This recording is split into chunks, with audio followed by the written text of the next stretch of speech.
Richard Monroe stood frozen in the basement corridor of the Grand Harbor Hotel, his hands still gripping a mop handle, his expensive watch hidden beneath a janitor's sleeve, and his entire world crumbling as the elderly, black woman in the housekeeping uniform smiled gently at him and spoke 3 words that shattered 40 years of carefully constructed walls. "I forgive you." Richard Monroe had everything a man could want: a chain of 12 luxury hotels across the eastern seaboard, a penthouse overlooking the city, a private jet, and a bank account that grew larger every quarter. If he couldn't remember the last time he'd actually felt happy, the last time someone had looked at him and seen Richard instead of Mr. Monroe, the last time he'd connected with another human being in a way that mattered beyond business deals and profit margins. He had built his empire through ruthless efficiency, cutting costs, maximizing revenue, and maintaining what he called professional distance from his 5,000 employees, most of whom he'd never met and whose names he'd never learned, because, in his mind, sentiment was the enemy of success, and emotional attachment was a luxury he couldn't afford. The decision to go undercover had come 3 weeks earlier, during a board meeting where his CFO presented quarterly reports, showing declining guest satisfaction scores at the Grand Harbor Hotel, his flagship property and the first hotel he'd ever owned, the place where his journey from poverty to wealth had begun 25 years ago. "The numbers don't lie," Richard, his CFO, had said, sliding the report across the mahogany table. "Guest complaints are up 30%. Online reviews mention rude staff, dirty rooms, and management that doesn't care. We're losing our reputation." Richard had felt a flash of anger, not at the news itself, but at the implication that his hotel, his first baby, the property he'd personally transformed from a struggling 2-star establishment into a 4-star destination, could be failing.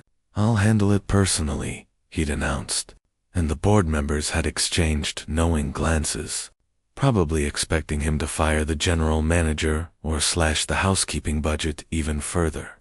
But Richard had something else in mind, something he'd never done before, something that terrified and intrigued him in equal measure.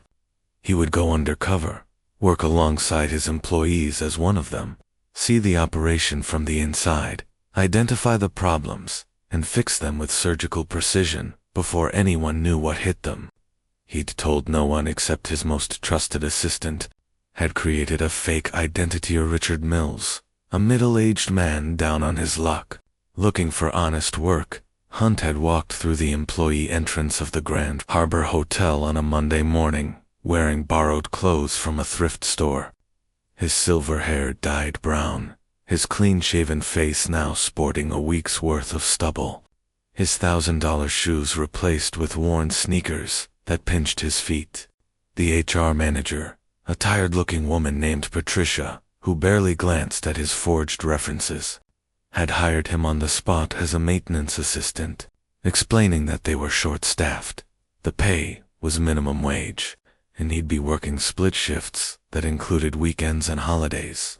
"You'll report to Miguel in maintenance," Patricia had said, already turning back to her computer, "and understand that we have 0 tolerance for tardiness, theft, or attitude. You're replaceable, Mr. Mills, so don't give us a reason to replace you." Richard had nodded, biting back the irony that this woman, who didn't recognize her own CEO, was threatening to fire him from his own hotel, and he'd followed Miguel, a stocky man with kind eyes and calloused hands, down to the basement where the real work happened, where the gleaming luxury that guests paid $400 a night to enjoy was maintained by people who earned barely enough to pay rent in the city's cheapest neighborhoods. The first week had been the hardest of Richard's adult life. His back ached from mopping floors, his hands blistered from scrubbing toilets, his pride wounded every time a guest walked past him without making eye contact, as if he were invisible, as if he were part of the furniture rather than a human being worthy of acknowledgement. He worked alongside dishwashers who held 2 jobs to support their families, housekeepers who cleaned 16 rooms a day on their hands and knees, maintenance workers who fixed broken air conditioners in 100-degree mechanical rooms. And he began to see his hotel, his beautiful, profitable hotel, through their eyes, the impossible quotas, the broken equipment they were expected to work with, the managers who treated them like numbers rather than people, the corners cut to save money that made their jobs harder and more dangerous. Miguel became his unlikely mentor, teaching him not just how to fix a leaking pipe or reset a circuit breaker, but showing him through quiet example what dignity in hard work looked like. How a man could take pride in a job well done, even when no one noticed or thanked him. How small acts of kindness between coworkers, sharing lunch, covering a shift, offering encouragement created bonds stronger than any corporate team-building exercise Richard had ever funded. During lunch breaks in the cramped employee cafeteria, Richard listened to stories that broke his heart and inspired him in equal measure. Rosa, the breakfast cook, who sent half her paycheck to her elderly parents in another country and still brought homemade cookies to share with coworkers on Fridays. James, the night security guard, who was studying online for a degree in social work and dreamed of opening a youth center in his neighborhood. Lynn, the front desk clerk, who had escaped an abusive situation with nothing but her daughter and was rebuilding their lives one shift at a time. These were the people who made his hotel run, who created the experiences his guests raved about, who turned profit margins from red to black. And Richard had never known their names, never considered their struggles, never once thought about what their lives looked like when they clocked out and went home to neighborhoods he'd never visited and challenges he'd never faced. It was on his 10th day, while mopping the third-floor corridor during the afternoon shift change, that Richard first saw Haran, elderly black woman in a housekeeping uniform, moving slowly from room to room with her cleaning cart. Her silver hair pulled back in a neat bun, her movements deliberate and careful, as if each task deserved her full attention and respect. There was something familiar about her face, something that tugged at memories buried deep in Richard's mind, memories he'd spent decades trying to forget because they reminded him of who he'd been before the money, before the success, before he'd reinvented himself as a self-made millionaire and erased the poverty-stricken childhood he'd escaped. He watched her from the corner of his eye, this woman who had to be in her 70s at least, still scrubbing bathrooms and changing sheets, still working a job that destroyed backs and knees. And he felt something unfamiliar stir in his chest, not pity, exactly, but a recognition, a connection he couldn't quite name. "That's Dorothy," Miguel said, appearing beside Richard with a knowing smile. "She's been here longer than anyone. Started when the hotel first opened under the old owners. Stayed through 3 ownership changes and more managers than anyone can count. She's the heart of this place, the one everyone goes to when they're having a hard day, the one who remembers every employee's birthday and brings in homemade pound cake to celebrate." Richard nodded, unable to speak, because the memories were flooding back now, unstoppable as a dam breaking, carrying him back 45 years to a different hotel in a different city, to a 7-year-old boy sitting in a service corridor while his mother, dressed in a uniform just like Dorothy's, took her break and shared half her sandwich with him because there wasn't enough food at home and she'd brought him to work because she couldn't afford childcare and the landlord was threatening eviction. His mother, Grace Monroe, had been a housekeeper too, had worked in hotels her entire adult life, had scrubbed toilets and changed sheets, and smiled politely at guests who treated her like she was invisible, all while raising Richard alone and teaching him that honest work was nothing to be ashamed of, that every job had dignity, that how you treated people mattered more than how much money you made. She'd died when Richard was 19, her body worn out from decades of hard labor, her dreams for her son's future, the last words on her lips. "Be better than this. Baby, get your education, make something of yourself. But promise me you'll never forget where you came from. Promise me you'll never look down on people who work with their hands. Promise me you'll remember that everyone has a story, and everyone deserves respect. Richard had kept the first part of that promise.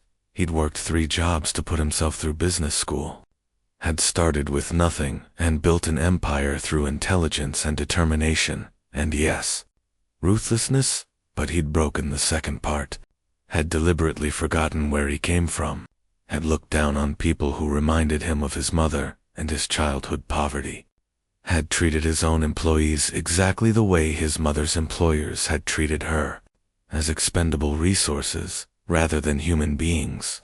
The shame of this realization hit him like a physical blow, and he leaned against his mop handle, breathing hard, while Miguel looked at him with concern and asked if he needed to sit down. "I'm fine," Richard managed. But he wasn't fine. He was the opposite of fine. He was a man confronting 40 years of betrayal of his mother's memory, betrayal of his own values, betrayal of every person who had ever worked for him and deserved better than what he'd given them. He began finding excuses to work near Dorothy, to observe her interactions with guests and co-workers. And what he saw humbled him further. She moved through the hotel like a grandmother, through her own home, straightening picture frames in hallways, picking up litter in the lobby, even though it wasn't her job, greeting every guest by name if they'd stayed more than one night, remembering their preferences, and asking about their families, and making them feel seen and valued in a way that no corporate training program could teach. She treated her fellow employees with the same care, checking on the new housekeeper who was struggling with the heavy mattresses, sharing her lunch with the maintenance worker who'd forgotten his, mediating a dispute between 2 front desk clerks with wisdom and humor that left everyone laughing instead of angry. "How long have you worked here?" Richard finally worked up the courage to ask her one afternoon, when they were both on break in the employee cafeteria, sitting at the scarred plastic table under fluorescent lights that hummed and flickered. Dorothy looked up from her thermos of soup and studied him with eyes that seemed to see more than Richard wanted to reveal. Eyes that reminded him so much of his mother's that he had to look away. 32 years at this hotel," she said, in a voice that was warm and melodic. "And 20 years at another hotel before that. I've been cleaning rooms since I was 18 years old, supporting my family, raising my children, helping raise my grandchildren, and now helping with my great-grandchildren too."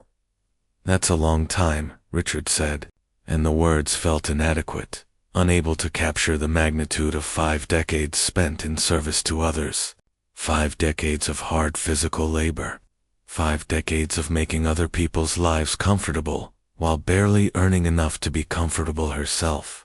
"It's an honest living," Dorothy replied with simple dignity, "and I've been blessed to work with good people, to make friends who became family, to know that the work of my hands matters, even if most folks don't see it or think about it. Every room I clean is a room where someone will sleep safely, where a family on vacation will make memories, where a business traveler far from home will find rest, and that means something to me." Richard felt tears prick his eyes and blinked them back, disturbed by the emotion, by the crack forming in the armor he'd built around his heart. "Do you have children?" he asked, needing to shift the conversation, needing to focus on her story rather than his own pain. "I had 3, Dorothy said, and the past tense made Richard's heart clench. "Lost my youngest, my baby boy, to violence in the streets when he was just 23. That was 15 years ago. But it feels like yesterday sometimes. The kind of pain that doesn't fade, just becomes part of who you are."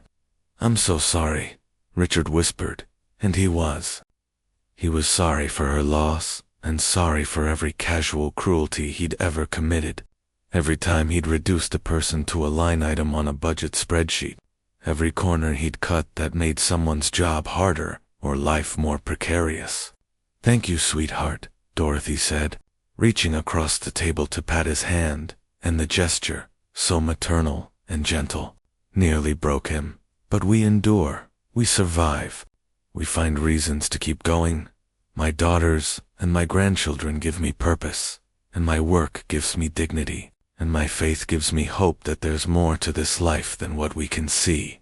They talked for the rest of the break, and Richard learned that Dorothy had been supporting two of her grandchildren, whose mother, Dorothy's daughter, was battling addiction and couldn't care for them, that she was working at 73 because her retirement savings had been wiped out by her husband's medical bills before he died, that she took the bus 2 hours each way because she couldn't afford to live closer to the hotel, that she suffered from arthritis that made every movement painful, but she couldn't afford to stop working because people depended on her.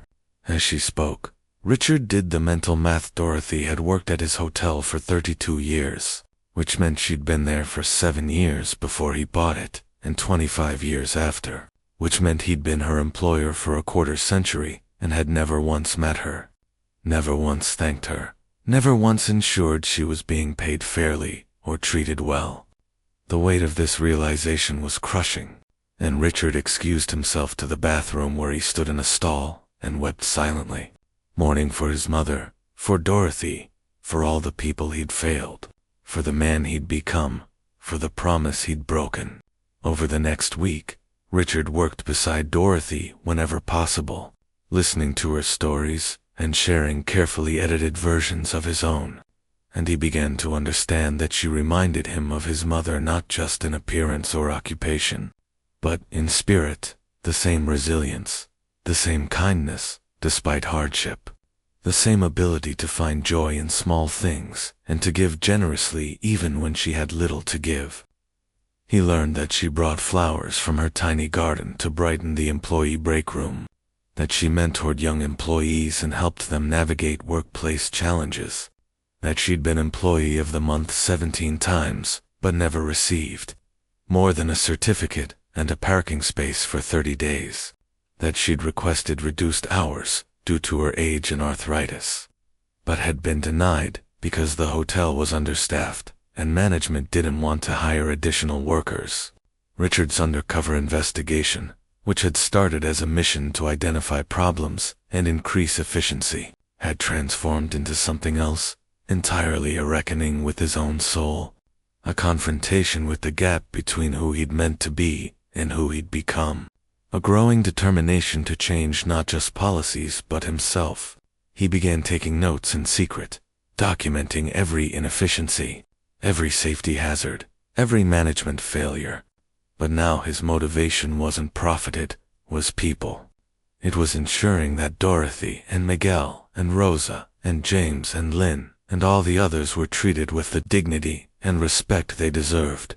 It was on a Thursday afternoon, in the basement corridor where employee lockers lined the walls and the concrete floor was always slightly damp, that everything changed. Richard was finishing his shift, changing out of his work clothes, when Dorothy approached him with a look of concern on her weathered face. "Richard," she said, using the name he'd given her, the name that was both false and more true than the identity he'd worn for decades. "Can I speak with you for a moment?" His heart hammered as he followed her to a quiet corner, terrified that she'd somehow discovered who he really was, that she'd recognize him from some photograph in a business magazine or trade publication, that the connection he'd begun to feel with her would be destroyed by the revelation of his deception. "I need to tell you something," Dorothy said, her hands trembling slightly as she reached into her uniform pocket and pulled out a small, worn photograph. "And I need you to understand that I'm telling you because I believe you're a good man who's lost his way. And sometimes we all need someone to remind us of who we really are." She handed him the photograph, and Richard's world tilted on its axis. It was a picture from nearly 30 years ago, taken at a small business award ceremony, showing a younger Richard Monroe receiving an Entrepreneur of the Year award. And standing in the background, barely visible, was a hotel worker in uniform, a woman who was clearly a younger version of Dorothy. "I was working that event," Dorothy said softly, watching his face as recognition and shock washed over him. "Serving drinks and clearing plates, invisible like always, and I saw you accept that award. Saw you thank everyone who'd helped you. Saw the tears in your eyes when you mentioned your mother who'd passed away, and how you'd promised her you'd make something of yourself. I remember thinking that young man understands. He knows what it's like to struggle. He'll be different. He'll treat people right. Richard couldn't breathe, couldn't think, could only stare at the photograph and then at Dorothy's face, at the sadness and disappointment and hope mingled in her expression. "I've worked at your hotel for 25 years, Mr. Monroe," she continued, and hearing his real name from her lips was like a knife to the heart. "And I've watched you build your empire, and I've watched you forget that promise, watched you become the kind of employer who cuts staff to increase profits, who sees workers as expenses to be minimized rather than people to be valued, who walks past us in the lobby on your quarterly inspections without seeing us, without remembering that we're human beings with families and dreams and struggles just like you once had." "How long have you known?" Richard whispered, his voice breaking, his carefully constructed disguise crumbling to dust. "Since the first day you arrived," Dorothy said with a gentle smile. "I've been cleaning rooms for 52 years, baby, and I've learned to really see people, to notice details, to recognize a person even when they're trying to hide you, can dye your hair and change your clothes, but you can't change your eyes, and your eyes are the same ones I saw in that young man at the awards ceremony, the same ones I see in the photographs in your office on the top floor, the same ones that look so much like your mother's even though I never met her." Richard felt his knees weaken and leaned against the wall, the weight of exposure and shame threatening to crush him. "Why didn't you say anything?" he asked. "Why did you let me continue this charade?" "Because I was waiting," Dorothy said simply. "Waiting to see if the experience of walking in our shoes would change you. Waiting to see if the boy who loved his mother and understood struggle was still alive somewhere inside the man who'd built walls around his heart. I was waiting to see if you'd remember your promise." "I've failed," Richard said, the words torn from somewhere deep inside him. "I've failed her. I've failed you. I've failed everyone who works for me. I became exactly what I hated, exactly what I swore I'd never be."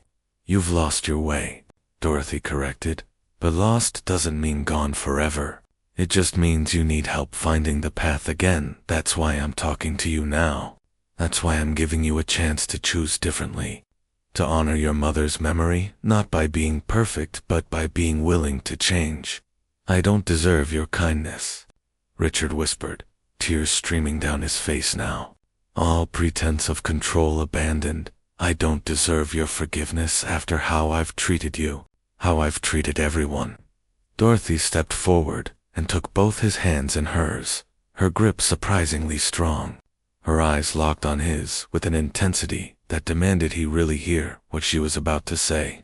"I forgive you," she said, and those 3 words, simple, powerful, undeserved, hit Richard like a thunderbolt, shattering the last of his defenses and breaking open a heart that had been closed for decades. He collapsed against the wall, sobbing like a child, years of grief and regret and loneliness pouring out in great gasping waves. And Dorothy held him, this woman he'd failed, this woman who owed him nothing, this woman who chose to offer grace instead of judgment, mercy instead of vengeance. "I forgive you," she repeated, "and more importantly, you need to forgive yourself and then do better. Be better, become the man your mother raised you to be, the man who understands that success without compassion is just another form of poverty." They stood in that basement corridor for a long time, the CEO and the housekeeper, both just humans in need of connection and redemption. And when Richard finally composed himself, when the tears stopped and his breathing steadied, he knew with absolute certainty what he had to do. Over the next month, Richard Monroe implemented changes that shocked his board of directors and transformed the Grand Harbor Hotel. He increased wages across the board, ensuring that no employee earned less than a true living wage for the city. He hired additional staff to reduce quotas and make workloads manageable. He invested in ergonomic equipment and safety improvements. He created a retirement matching program and expanded health benefits. He established a scholarship fund for employees, children. He implemented a policy requiring all management, including himself, to spend 1 week per year working frontline positions to stay connected to the reality of operations. He created an employee advisory council that gave workers a real voice in decisions that affected them. But more than the policies, Richard changed himself. He learned every employee's name, visited each of his 12 hotels regularly to talk with workers and hear their concerns, attended employee celebrations, and supported them through personal crises, shared his own story of growing up in poverty with a mother who worked in housekeeping, and made it clear that the company's success would be measured not just in profits, but in the well-being of its people. Dorothy became his unofficial advisor, the person he consulted when making major decisions, the voice of wisdom that kept him grounded and focused on what mattered, and he ensured that her remaining years of work were as comfortable as possible, reduced hours with full pay, a personal parking space, and the best health insurance the company offered. On her 75th birthday, Richard threw a party in the hotel's grand ballroom, inviting all 5,000 employees from across his hotel chain, and he presented Dorothy with a check for $1 million a bonus. He explained, for 32 years of service, and for saving his soul when he'd lost his way. Dorothy wept, the employees cheered, and Richard felt something he hadn't experienced in decades: peace. The sense that he was finally honoring his mother's memory, finally keeping the promise he'd made so long ago. The Grand Harbor Hotel's guest satisfaction scores climbed to record highs. Employee turnover dropped by 70%, and the company became known as one of the best employers in the hospitality industry. But Richard measured success differently now, in the smiles of workers who felt valued, in the stability that fair wages brought to families, in the knowledge that he was using his wealth and power to lift others up, rather than just enriching himself. He kept the photograph Dorothy had given him on his desk, a reminder of who he'd been, who he'd almost become, and who he was choosing to be every day. And he kept a copy of his mother's final words in his wallet, reading them whenever he faced difficult decisions, letting them guide him back to truth whenever he was tempted to choose profit over people. Years later, when Dorothy finally retired at 70, healthy and financially secure for the first time in her life, surrounded by family and friends and co-workers who loved her, Richard stood at the microphone during her retirement party and told the assembled crowd about the day she'd spoken 3 words that changed his life, about the forgiveness he hadn't deserved but had received anyway, about the second chance we all need sometimes, about the truth that success means nothing if we lose our humanity in the pursuit of it. My mother told me that everyone has a story, and everyone deserves respect, Richard said, his voice steady and clear, and I forgot that truth for too long. But Dorothy reminded me, and in doing so, she gave me back the part of myself I'd lost. She gave me back my soul. Dorothy stood and hugged him, and the room erupted in applause. And Richard knew that this moment, this connection, this transformation was worth more than all the money he'd ever made, all the hotels he'd ever owned, all the success he'd ever achieved. Because love and forgiveness and human dignity are the currencies that actually matter, the only investments that pay dividends in the form of peace and purpose, and the knowledge that your life made a difference in the lives of others. The lesson Richard Monroe learned in that basement corridor, from a 73-year-old housekeeper with arthritic hands and an infinite capacity for grace, was simple but profound. We are all one bad decision, one forgotten promise, one closed heart away from losing what makes us truly human. But we are also always one act of humility, one moment of genuine connection, one experience of undeserved forgiveness away from finding our way home again. And the measure of a person's life is not what they accumulate, but who they become and how they treat the people who can do nothing for them in return. And sometimes the person who looks like they have the least to offer, the elderly maid, the invisible worker, the one society overlooks, is actually the one carrying the exact wisdom we need to become who we were always meant to be.